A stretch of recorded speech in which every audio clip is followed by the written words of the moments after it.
Hi, this is George from George's Insects, and today I'm starting a new series where I look at how the steps of getting a new pet. Um, this series is about tortoises, so the steps you need to take to get a tortoise.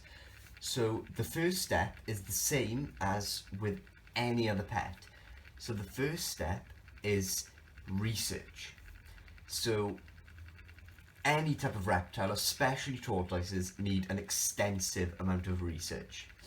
So there's so many resources available, and I will link as many as possible in the description down below, because it's so important to do research and really understand the care, the husbandry, and the temperament of the animal you are getting, because it's just so important to make sure that they get a good quality of life. So with tortoises you need to do a lot of research. Good resources include the Tortoise table.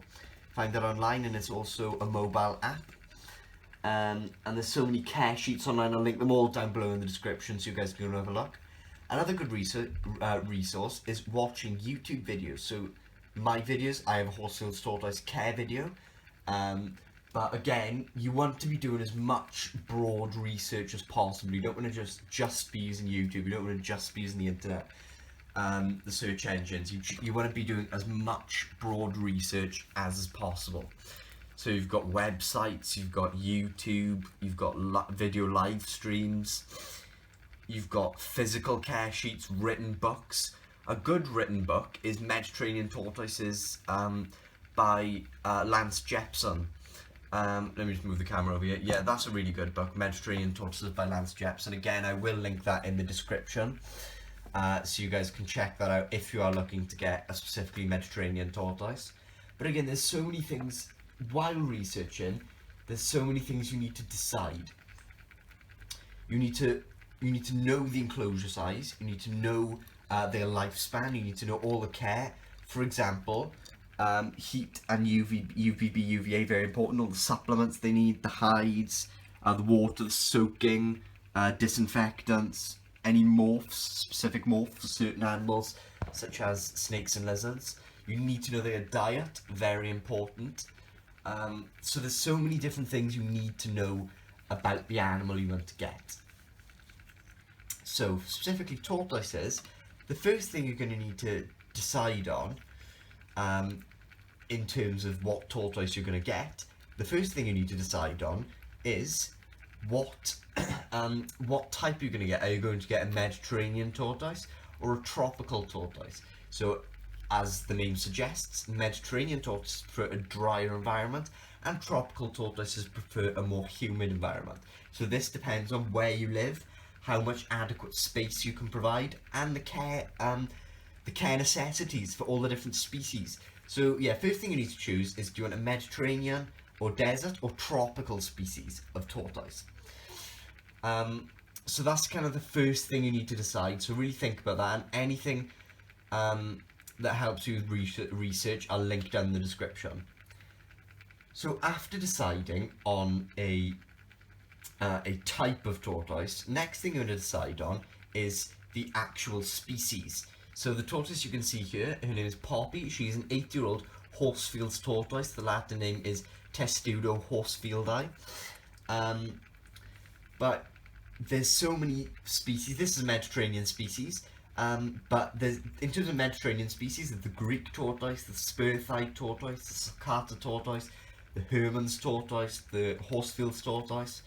And then in terms of tropical species, you've got the cherry-head tortoise, the red-foot tortoise. There's so many different species that you can choose from. There's the Galapagos tortoise. But you've got to decide on species, because there's such a broad range of species. So for example, if you've decided on a tropical tortoise, do you want a very large tortoise that requires a huge amount of space, such as the Galapagos tortoise, or do you want a smaller tortoise, such as the redfoot tortoise, that requires much less space? And it depends whether you can keep your tortoise indoors or outdoors, and it depends, you know, how much time you can spend caring for them, their needs. So it's very important to really research in depth into the species you are thinking of getting. And in terms of Mediterranean tortoises, Do you want a large tortoise, such as the sulcata tortoise, or a much smaller tortoise, such as the Horsfield's tortoise you can see here, that can be kept indoors? Sulcatas need so much room, Horsfields need less room.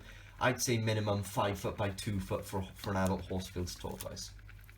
So it depends on the species you want. So make sure you do research. So what type of tortoise do you want? So Mediterranean or tropical.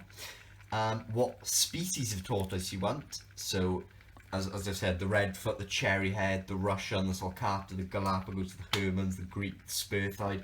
So many different species of tortoises. So first things first, I would research those two things. And this will take you a lot of time to research, because what you want to do is research broadly, very broadly and briefly. You want to research pretty in depth about the requirements of specifically a tropical tortoise and a Mediterranean tortoise.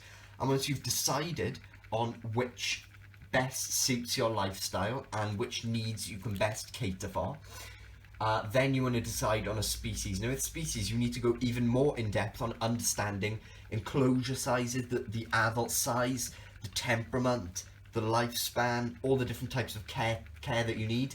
And then once you've decided on the one that best fits your lifestyle, or the one that you can adequately fit their needs, then this process would take at least 2 weeks. But you know, it depends how much you research. You need to do a lot of research. So once you've decided on that, check out the next episode, which will be looking at actually setting up a habitat for your tortoise. So thank you for watching this video. If you did enjoy this video, please do give it a thumbs up, and please do consider clicking on the subscribe button. If you want any more information, my contact info will be down below, and my affiliate links will be in the description. And if you want to buy something off the affiliate links, I get a very small percentage of the profit. So if you're looking for a way to help me out, go to the website. We've got a Teespring store, we've got an online store, or the affiliate links. So thanks for watching.